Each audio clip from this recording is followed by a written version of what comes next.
안녕하세요. 캐나다에서 새로운 삶을 시작한 지 어느덧 20년이 넘는 시간이 흘렀습니다. 돌이켜보면 캐나다에서 살아온 20년의 시간 동안 다양한 형태의 집에서 생활해 본 것 같습니다.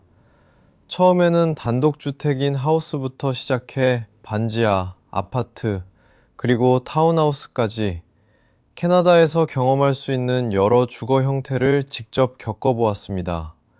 그 다양한 형태의 집에 입주할 때마다 외국이라는 특별한 환경 속에서 예상하지 못했던 다양한 이야기들이 생겼습니다. 캐나다에 처음 왔을 때는 지금처럼 여유가 있거나 안정된 생활을 생각하기 어려웠습니다.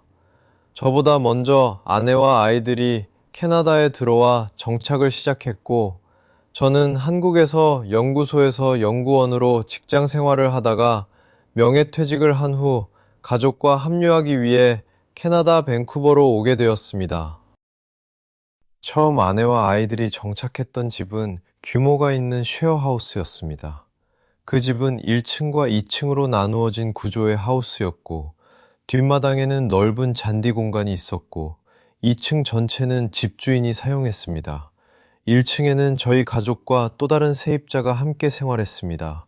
마당에서 바라봤을 때 오른쪽에는 어린아이가 있는 멕시코 젊은 부부가 살았고, 왼쪽에는 저희 가족이 살았습니다. 그 당시인 2006년도에는 저희가 입주하는 집 월 렌트비가 $900였습니다. 이곳은 월세를 살게 되면 디파짓 보증금을 내야 합니다. 보통 디파짓은 한 달 렌트비의 절반을 내야 하고, 펫이 있으면 그 또한 한 달 렌트비의 절반을 내야 하므로 저희는 한 달 렌트비 $900와 디파짓 $450, 그리고 반려견이 있었기 때문에 추가로 펫 디파짓 $450까지 지불해야 해서 총 금액 $1,800를 내고 입주해야 했습니다. 그리고 저희가 이 집에서 약 3년 정도 살았을 때였습니다. 예상하지 못했던 문제가 생겼습니다. 바로 베드버그, 빈대였습니다. 한국에서는 예전부터 빈대를 잡기 위해 초가삼간을 태운다는 속담이 있습니다. 과거 한국이 생활 환경이 좋지 않고 어려웠던 시절에는 빈대가 흔하게 발생했기 때문에 생긴 표현이고, 그만큼 베드버그는 한 번 생기면 쉽게 해결하기 어려운 골칫거리였다는 의미입니다. 베드버그는 단순히 눈에 보이는 벌레 몇 마리를 잡는 것으로 해결되는 문제가 아니었고, 한 마리라도 다른 곳으로 옮겨가면 다시 번식할 수 있기 때문에 정상적인 이사조차 쉽지 않았습니다. 특히 나무로 된 가구는 모두 버리고 가야 할 정도였습니다. 심지어 사용하던 책도 비닐로 밀봉해 오랜 시간이 지난 후에야 꺼내 사용해야 한다고 해서 저희 집 책들도 1년 정도 밀봉한 채로 살아야 했습니다.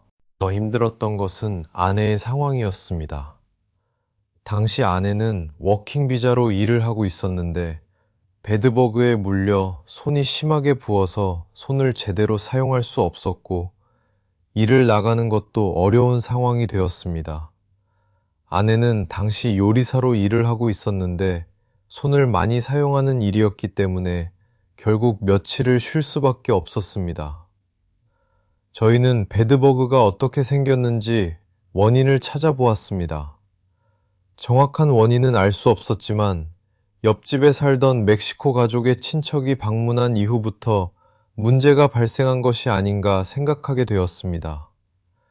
그 이후 저희는 급하게 새로운 집을 알아보기 시작했고, 베드버그가 단 한 마리라도 새로운 집으로 따라가면 이사하는 의미가 없어지기 때문입니다. 또한 목재 가구의 갈라진 틈 같은 곳을 은신처로 이용한다고 하는데, 어두운 곳에 숨어서 꽤 오래 생존한다고 합니다. 길게는 1년 가까이 버티는 사례도 있다고 합니다. 제가 캐나다에 없는 상황에서 벌어진 일이라 아내는 매일 12시간 이상 힘들게 일을 하고 밤 10시가 넘어서 퇴근해서 어린 아이들과 새로운 집으로 짐을 옮기기 위해 소량씩 소독해가며 매일 밤마다 한 달 동안 짐을 옮겨야만 했습니다.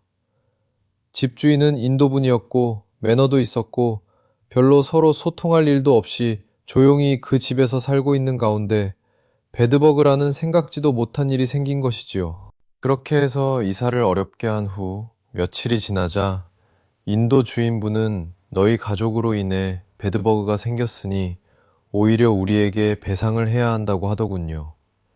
단지 배상 청구는 안 할 테니 그 대신 디파짓은 한 푼도 돌려주지 못한다는 내용의 메일을 받게 되었습니다. 그 당시에는 다른 어떤 생각을 할 여유도 없었고 타국 생활이 너무 힘들어서 불합리하지만 이 일을 제기할 여력이 없었다고 아내는 말합니다. 낯선 나라에서 언어도 부족하고 도움을 받을 곳도 많지 않았던 저희 가족에게 그 시간은 정말 힘든 기억으로 남았습니다. 그렇게 저희는 익숙한 동네 안에서 가까운 곳으로 이사를 하게 되었습니다. 다음 편에서는 이사간 반지하 집에서 새로운 생활을 시작하게 된 이야기와 그 과정에서 저도 함께 합류하면서 겪었던 다양한 에피소드를 소개해 드리겠습니다. 시청해 주셔서 감사합니다.